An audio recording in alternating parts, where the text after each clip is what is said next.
Hello and good morning to all of you. आज हम लोग होल्डिंग एंड सब्सिडियरी कंपनी का दूसरा लेक्चर देखने वाले हैं, जिसमें आज हम लोग देखेंगे different steps to be followed by before preparing consolidated balance sheet. कि कॉन्सोलिडेटेड बैलेंस शीट बनाने से पहले हम लोगों को क्या क्या स्टेप्स जो हैं फॉलो करने पड़ेंगे। जैसा कि हम लोग जान रहे हैं कि होल्डिंग कंपनी में हम लोगों को बैलेंस शीट बनाना पड़ता है, कॉन्सोलिडेटेड बैलेंस शीट। तो उससे पहले क्या स्टेप्स फॉलो करने हैं वो देखते हैं। तो बैलेंस शीट बनाने से पहले आपको क्वेश्चन में कम से कम ये 6 स्टेप्स जो हैं ये पहले फॉलो करने पड़ेंगे। सबसे पहला स्टेप है आपको कैलकुलेट करना पड़ेगा share holding ratio. Calculation of share holding ratio. तो इस शेयर होल्डिंग रेशियो को माइनॉरिटी या मेजॉरिटी रेशियो भी कहा जाता है। क्या कहा जाता है? माइनॉरिटी या मेजॉरिटी माइनॉरिटी रेशियो। ठीक है। दूसरा जो हम लोग देखेंगे वो करना पड़ता है हम लोगों को calculation of pre acquisition profit. Calculation of pre acquisition profit. उसके बाद प्री एक्विजिशन प्रॉफिट को कैपिटल प्रॉफिट के भी नाम से जाना जाता है। प्री एक्विजिशन प्रॉफिट को हम लोग कैपिटल प्रॉफिट के नाम से भी जानते हैं। उसके बाद है हम लोगों का post acquisition profit. Pre acquisition acquire करने से पहले, खरीदने के पहले का प्रॉफिट। थर्ड में हम लोग देखते हैं पोस्ट एक्विजिशन मीन्स खरीदने के बाद का प्रॉफिट। इसको हम लोग रेवेन्यू प्रॉफिट के भी नाम से जानते हैं। तो कभी कभी आप बुक में देखेंगे कि आपको कैपिटल प्रॉफिट लिखा हुआ है या आप देखेंगे कि रेवेन्यू प्रॉफिट लिखा हुआ है। ठीक है। उसके बाद है कैलकुलेशन ऑफ गुडविल या कैपिटल रिजर्व। ये आपका फोर्थ स्टेप रहेगा, कैलकुलेशन ऑफ गुडविल या कैपिटल रिजर्व। इसे कॉस्ट ऑफ कंट्रोल के भी नाम से जाना जाता है। किसी किसी बुक्स में आप देखेंगे कॉस्ट ऑफ कंट्रोल लिखा हुआ रहेगा। ठीक है। उसके बाद आपको फिफ्थ में करना पड़ेगा calculation of minority interest. Calculation of minority interest. और लास्ट में आपको करना पड़ेगा calculation of consolidated profit and loss. ये स्टेप जब आप फॉलो कर लेंगे उसके बाद ही आप कंसोलिडेटेड बैलेंस शीट जो है वो प्रिपेयर कर पाएंगे। ठीक है।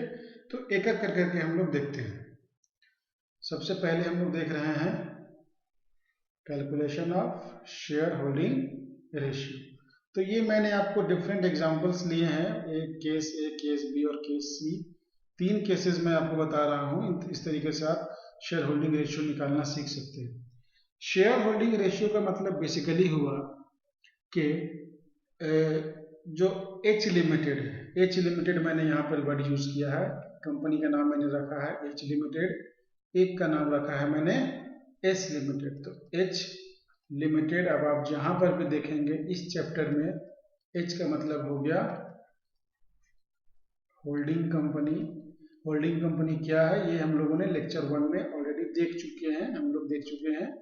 तो आप अगर नहीं क्लास किए होंगे या नहीं देखा है आपने तो आप वहां पर जाकर के नीचे वीडियोस में या इसमें भी मैं लिंक दे दूंगा, वहां से भी आप देख लेंगे। बुक के लिए भी मैं आपको बता दे रहा हूँ, बुक आप एसबीपीडी का ही ले लीजिएगा। अगर कुछ ले चुके हैं तो कोई इश्यू नहीं है। मैं बुक का लिंक भी जो है नीचे डिस्क्रिप्शन में दे दूंगा, तो आप वहां से भी आप परचेज कर सकते हैं online.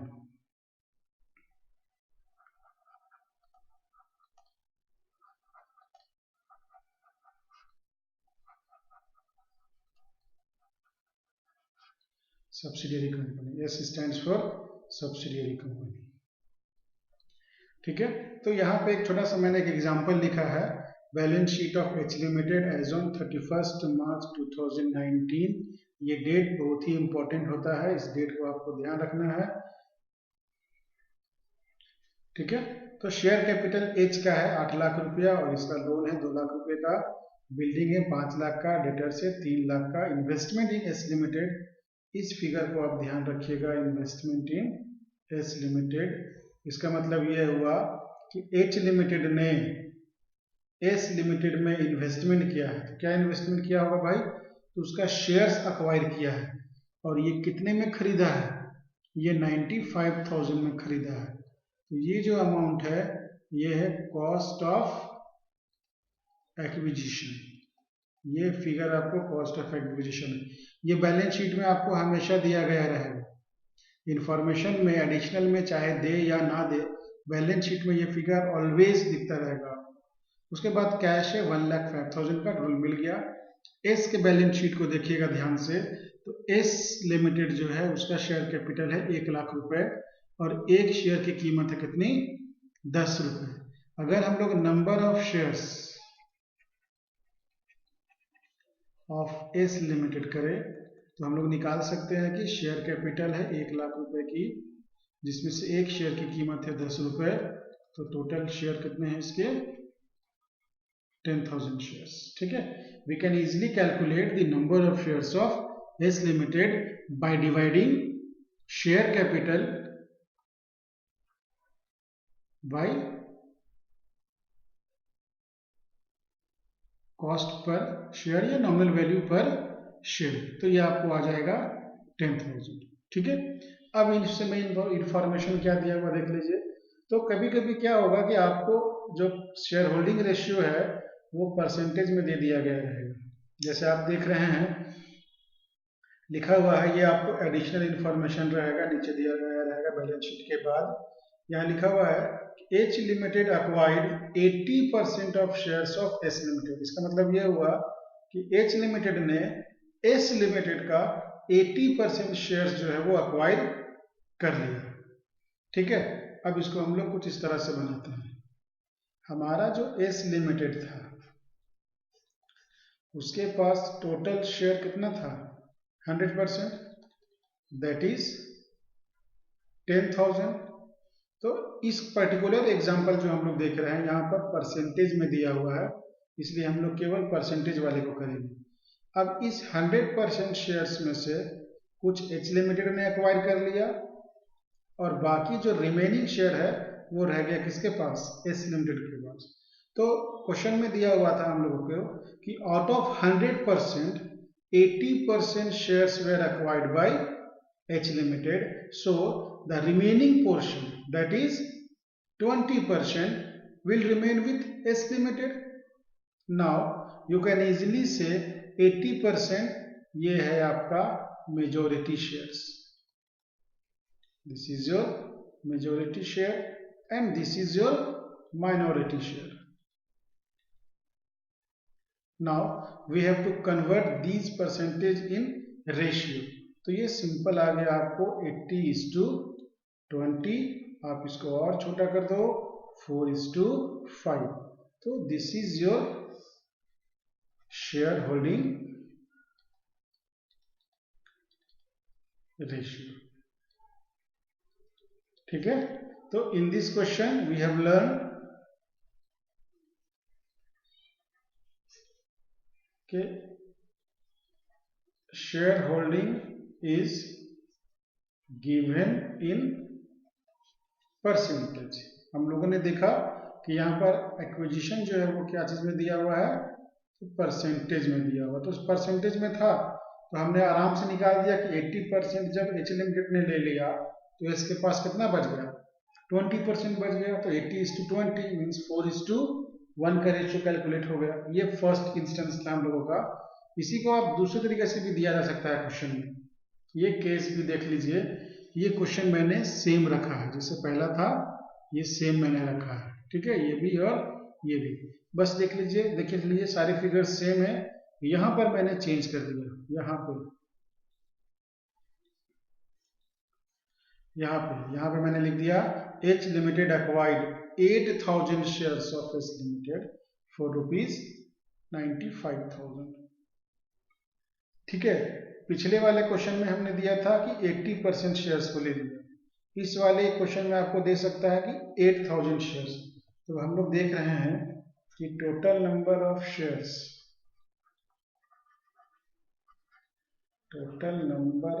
Shares in subsidiary, that is S limited. ये हम लोग अभी पिछले वाले एग्जांपल में कैलकुलेट किए थे। तो share capital is divided by nominal value पर शेयर, दैट इज 10,000 शेयर्स। अब दी example states that out of 10,000 shares, H Limited acquired 8,000 shares. Then how much shares is with S Limited? Means the remaining share is 2,000 shares. 2,000 shares. Now we will convert this amount into ratio. So it will come to 8:2 or 4:1. So this is also another way we can calculate shareholding ratio, but it totally depends upon the additional information question is in which question given. Okay, if the acquisition number of shares acquired is given in percentage, then we will term it as 100 out of 80 and 20, or if it is given in number of shares, then we will adopt this method. Okay, तो percentage वाला हम लोगों ने देख लिया, और अगर number of shares ही दे दिया है तो भी हम लोगों ने देख लिया। लेकिन एक तीसरा सिचुएशन भी आता है कि आपको केवल बैलेंस शीट दिया हुआ है और कितना शेयर्स एक्वायर किया गया है वो इंफॉर्मेशन आपको एडिशनल इंफॉर्मेशन में नहीं दिया हुआ है। तो तीसरा सिचुएशन हो सकता है कि वो इंफॉर्मेशन अगर एडिशनल इंफॉर्मेशन में नहीं दिया हुआ है तो हो सकता है कि वो इंफॉर्मेशन आपको बैलेंस शीट के अंदर ही दिया रहे। जैसे देख लीजिए, ये मैंने सेम बैलेंस शीट लिखा है यहाँ पर भी, ठीक है, और यहाँ पर एडिशनल इंफॉर्मेशन में no information regarding number of shares acquired, either cost of acquisition, ना तो कॉस्ट ऑफ एक्विजिशन की जानकारी है, ना ही कितने शेयर्स खरीदे गए हैं उसकी जानकारी एडिशनल इंफॉर्मेशन में है। तो मैंने बताया था कि कॉस्ट ऑफ एक्विजिशन जो है वो आपको बैलेंस शीट में भी मिलता है, balance sheet of H limited में भी मिलता है, एकदम हमेशा रहेगा। जैसे आप यहाँ पर देखिए, यहाँ पर लिखा हुआ ना, ये फिगर मैंने बताया था इन्वेस्टमेंट वाले को, आपको ध्यान देना है, तो ये देख लीजिए, ये दिया हुआ investment in 8,000 shares of S limited, कितना रुपया में, 95,000। तो यहाँ पर भी हम लोग सेम बनाएंगे कि एस के पास टोटल शेयर था 10,000 रुपया, 10,000 रुपया नहीं, 10,000 शेयर्स, जिसमें से 8,000 शेयर जो है वो एच ने एक्वायर कर लिया, तो रिमेनिंग शेयर जो है वो 2,000 का वो बच गया एस के पास। तो ये आ गया 8:2 या 4:1। This is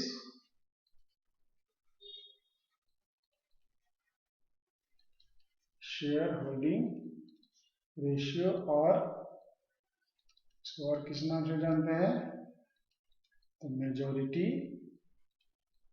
minority ratio. तो जनरली आपको ये 3 डिफरेंट सिचुएशन जो है क्वेश्चन सॉल्व करते समय मिल सकते हैं, अदरवाइज उतना कोई डिफिकल्ट क्वेश्चन इससे नहीं है होता है।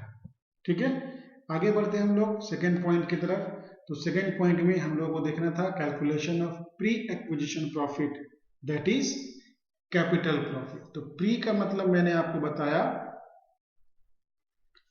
पूर्व, और एक्विजिशन का मतलब हो गया क्या, मीन्स अक्वायर करने से पहले, खरीदने से पहले जो इन्वेस्टमेंट किया गया शेयर्स में उसमें से पहले। तो खरीदने के पूर्व के प्रॉफिट जो हैं वो सारे प्रॉफिट कहलाते हैं कैपिटल प्रॉफिट। तो what is capital profit? It is said that profit earned by subsidiary company, उसका सब्सिडियरी कंपनी का before the date of acquisition of shares is called pre acquisition profit, it is also known as capital profit. ठीक है, दो date आपको ध्यान देना है, 3 date, 2 date क्या, 3 डेट। एक ध्यान देना है आपको opening date of balance sheet, दूसरा डेट आपको ध्यान देना है closing date of balance sheet, और तीसरा डेट आपको ध्यान देना है डेट ऑफ एक्विजिशन। ठीक है,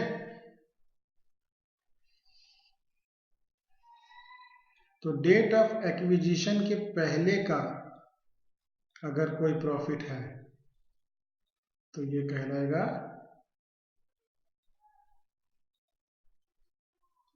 रेवेन्यू प्रॉफिट, और डेट ऑफ एक्विजिशन के बाद का अगर कोई प्रॉफिट है तो ये कहलाएगा, एक चीज, एक सेकंड, थोड़ा सा यहाँ पे मैं मिस्टेक कर रहा था।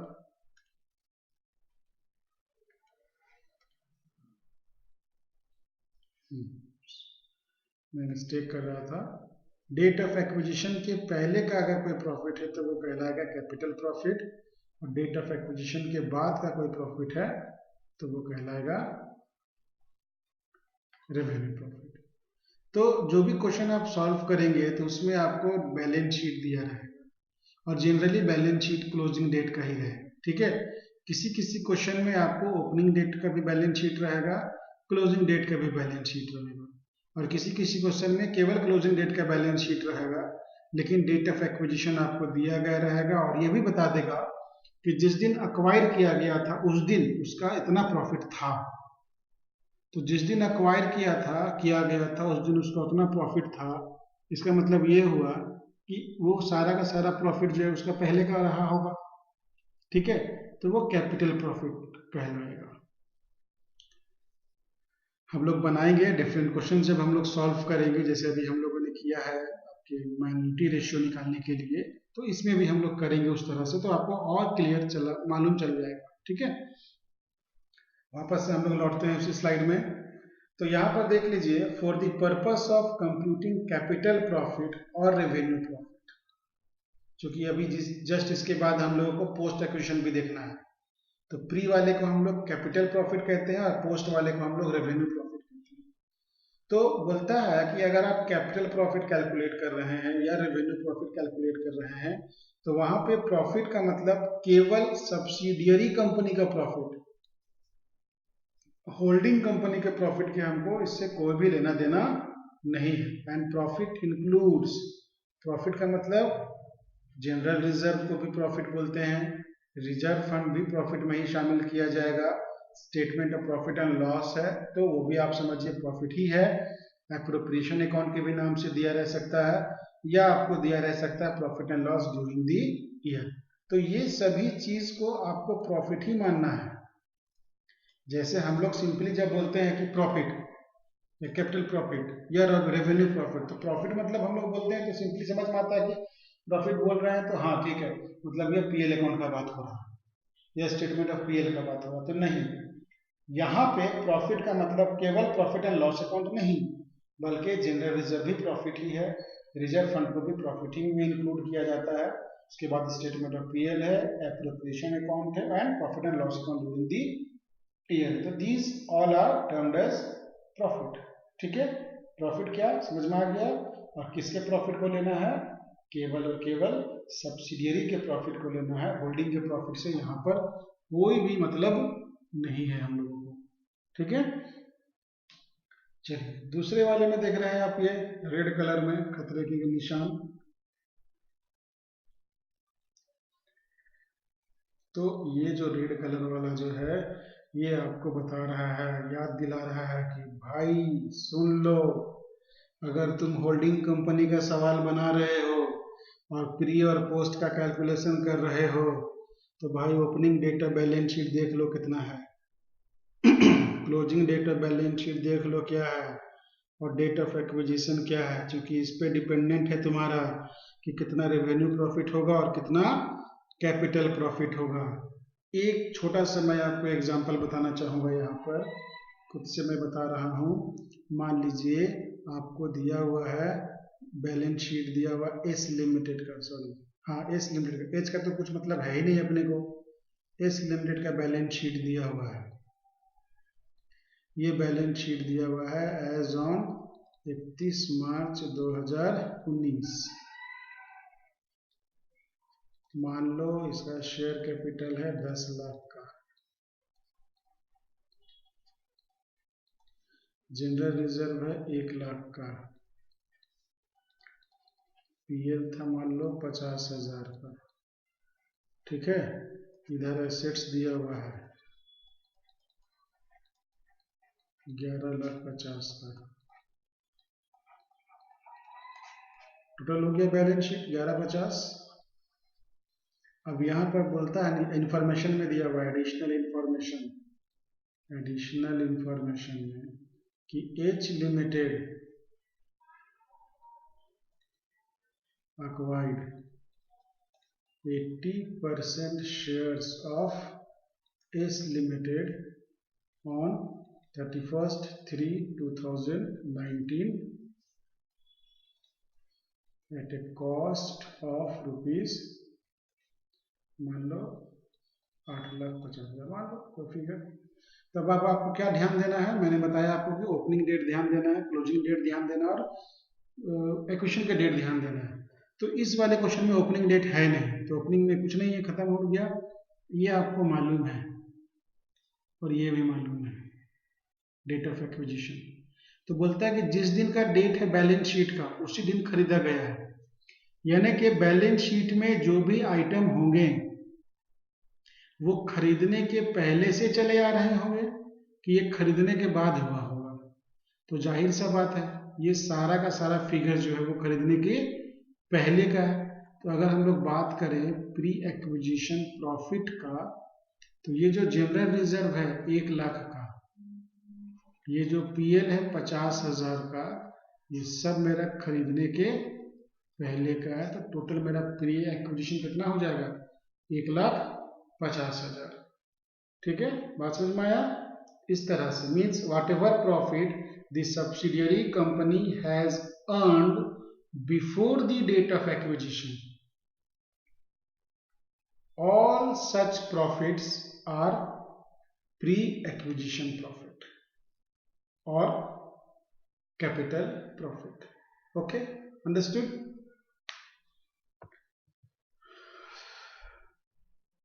अब how to calculate pre-acquisition profit? तो you will have to prepare this statement.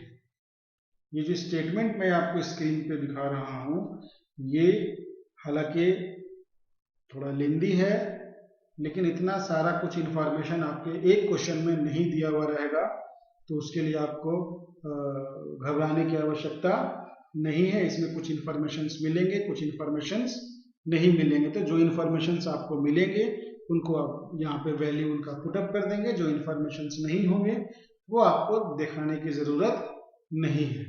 तो क्या करना है आपको, तो आप इस यहाँ पर देख लीजिए। सबसे पहले आपको क्या लेना है, तो यहाँ पर आपको लेना है general reserve of subsidiary company. ये किस दिन का लेना है, on the date of purchase. देखो on the date of purchase हम लोग ले रहे हैं, मतलब वाट एवर जनरल रिजर्व उस दिन था डेट ऑफ परचेज के दिन, वो सारा का सारा जनरल रिजर्व जो है वो खरीदने के पहले का ही रहा होगा, इसलिए हम लोग उसको प्री में ले रहे हैं, इसीलिए प्री में ले रहे हैं। फिर यही काम करना है हम लोगों को statement of profit and loss के साथ, फिर रिजर्व फंड के साथ। ठीक है, यहाँ तक तो आपको क्लियर समझ में आ गया होगा।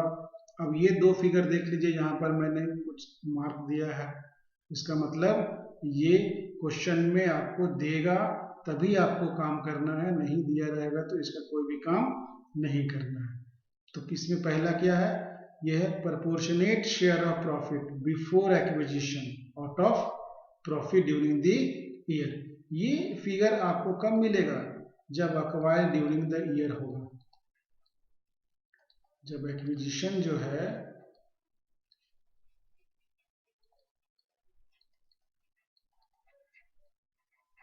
ड्यूरिंग द ईयर होगा। जैसे मान लो ये है मेरा 1/4/2019, इसको 18 कर देता हूँ, और ये है मेरा 31 मार्च 2019, है ना।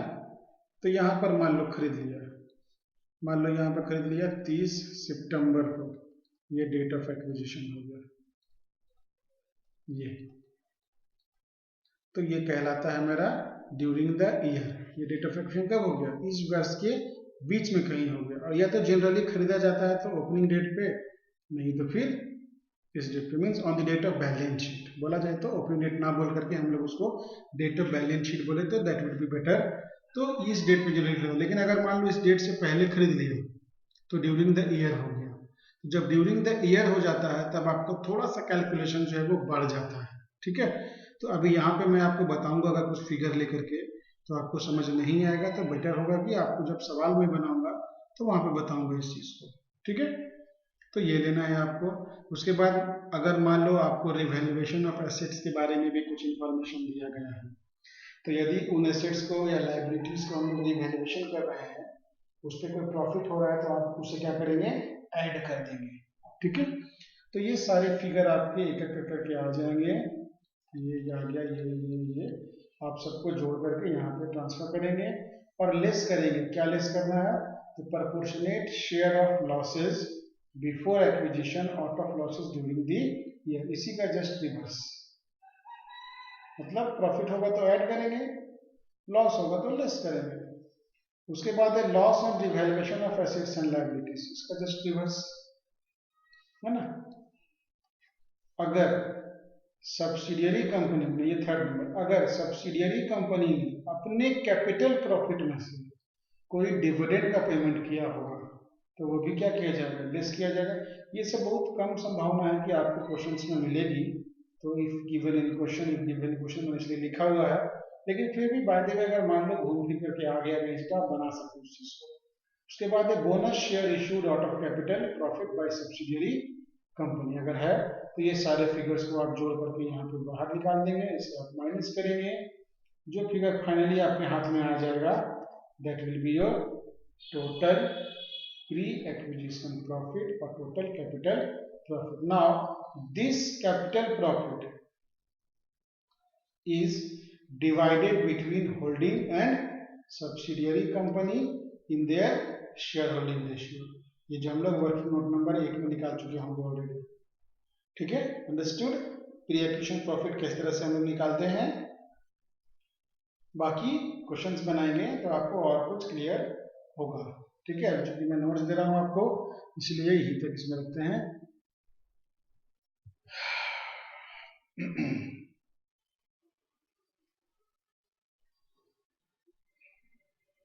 अब आ जाइए पोस्ट एक्विजिशन प्रॉफिट।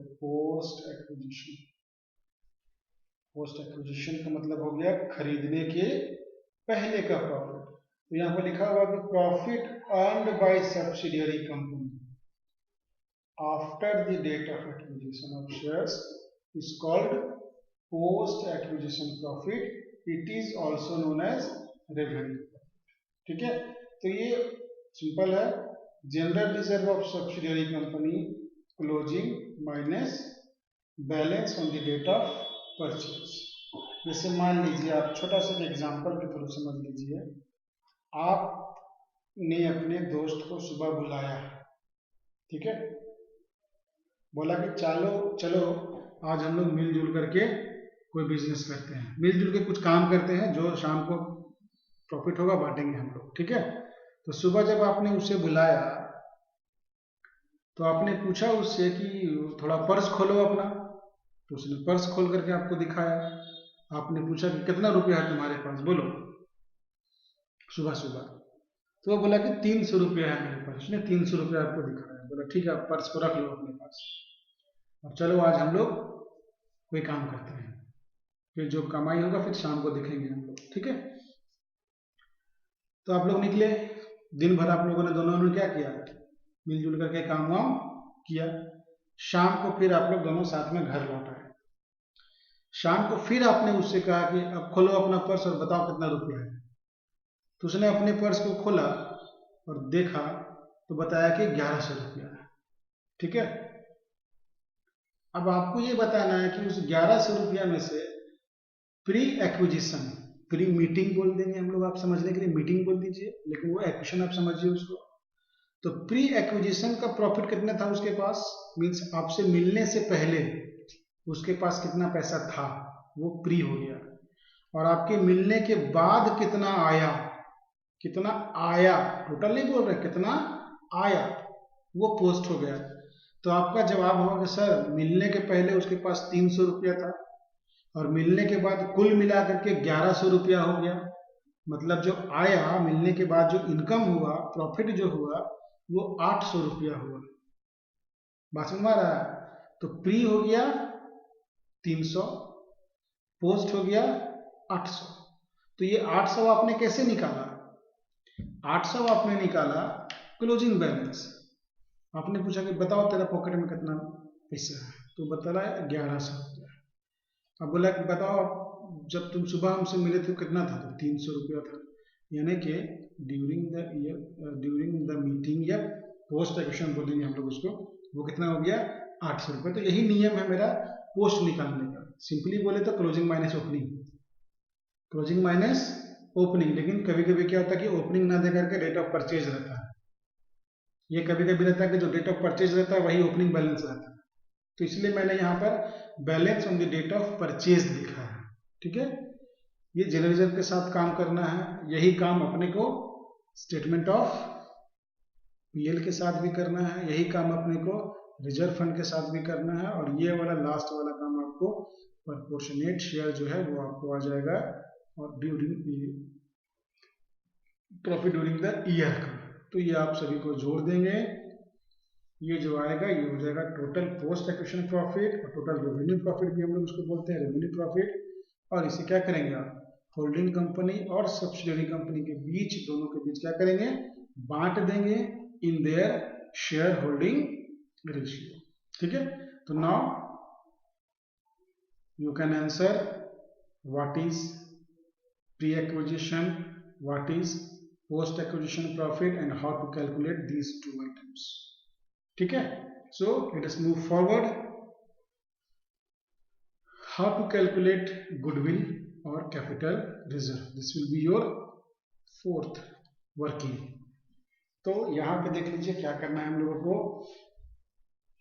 तो सबसे पहले हम लोग लेंगे cost of investment in subsidiary company, that is amount paid by holding company to subsidiary company for shares purchased in subsidiary company. मतलब क्या हो गया कि होल्डिंग कंपनी के द्वारा सब्सिडियरी कंपनी में जो शेयर्स खरीदे जा रहे हैं उसके बदले में उसे कितने रुपए दिए जा रहे हैं।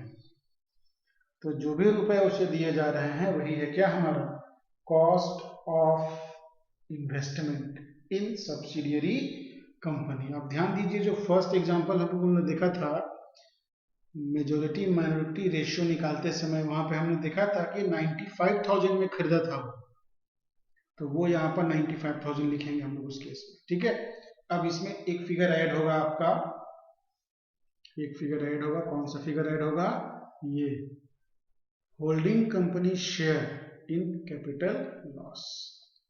अगर कैपिटल लॉस हुआ होगा, कैपिटल लॉस मतलब प्री एक्विजिशन लॉस, क्योंकि प्री एक्विजिशन हो सकता है लॉस भी तो हो, जिस दिन लिए मान लो सब नेगेटिव बैलेंस था उसका, तो लॉस भी हो सकता है। तो अगर लॉस हुआ होगा तो उसको हम लोग यहाँ पे ऐड कर देंगे, ये फिगर आ जाएगा यहाँ पे। ठीक है, उसके बाद इसमें लेस करते हैं क्या क्या देख लो। तो face value of shares purchased in subsidiary company, जो सब्सिडियरी कंपनी में मैंने शेयर्स खरीदे हैं उसका फेस वैल्यू कितना है शेयर्स का।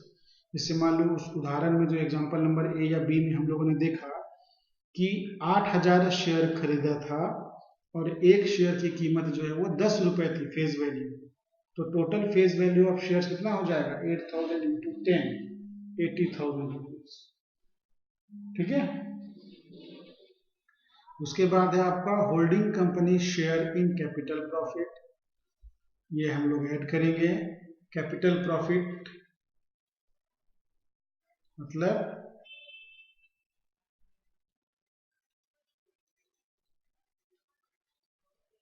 प्री एक्विजिशन प्रॉफिट में जो उसका शेयर होगा होल्डिंग कंपनी का वो ऐड करेंगे।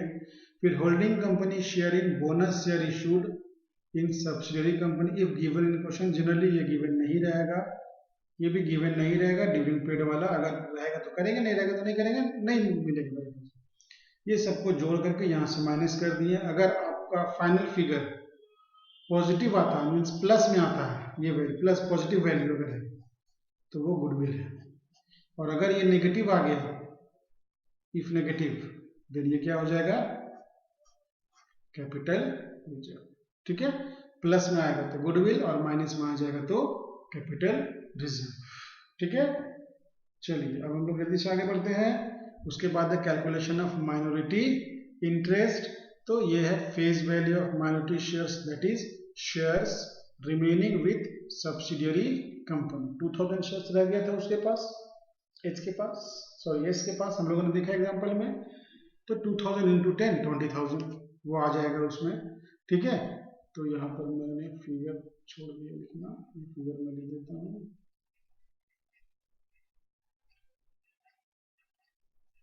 ये उसमें हम लोग ऐड कर देंगे कैपिटल प्रॉफिट में माइनॉरिटी का जो हिस्सा है, रेवेन्यू प्रॉफिट में माइनॉरिटी का जो हिस्सा है, बोनस शेयर जो इशू है उसमें जो माइनॉरिटी का हिस्सा है वो, और अगर मान लो कैपिटल लॉस होगा तो वो माइनस हो जाएगा, रेवेन्यू लॉस होगा तो वो माइनस हो जाएगा। तो ये मिलेगा या यही मिलेगा, दोनों तो नहीं मिल सकता एक ही बार में, या तो कैपिटल में प्रॉफिट होगा या तो कैपिटल में लॉस होगा। ठीक है, तो ये आप सेटअप करेंगे तो फाइनली आपको आ जाएगा माइनॉरिटी इंटरेस्ट।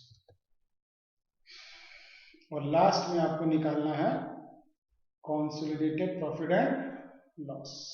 तो ये आपको बनाना है statement of profit and loss of holding company, जो आपको बैलेंस शीट में दिया रहेगा। ये देख लो, दिया रहेगा as per given balance sheet of holding company. उसमें आप ऐड कर देंगे holding company share in revenue profit. तो रेवेन्यू प्रॉफिट में होल्डिंग कंपनी को जो हिस्सा मिला होगा वो केवल जुटता है इसमें। तो ये आपको आ जाएगा टोटल कंसोलिडेटेड पीएल, और ये आपको दिखेगा बैलेंस शीट के लायबिलिटी साइड में। कौन सा बैलेंस शीट में, तो कंसोलिडेटेड बैलेंस शीट। ठीक है, तो ये 6 इंपॉर्टेंट स्टेप्स थे जो हम लोगों को फॉलो करने पड़ते हैं बैलेंस शीट को बनाने से पहले। अगर आपने ये स्टेप्स फॉलो किया है तब ठीक है, नहीं किया है तब आप बैलेंस शीट नहीं बना पाएंगे। नेक्स्ट लेक्चर में हम लोग इस तरह का कुछ क्वेश्चंस है जो वो सॉल्व करेंगे हम लोग based on different dates of purchase. देख लीजिए, इस तरह का सवाल है, ये कैलकुलेट करना है ये हम लोगों को। ये हम लोग नेक्स्ट क्वेश्चन में कुछ क्वेश्चन जो है वो सॉल्व करेंगे।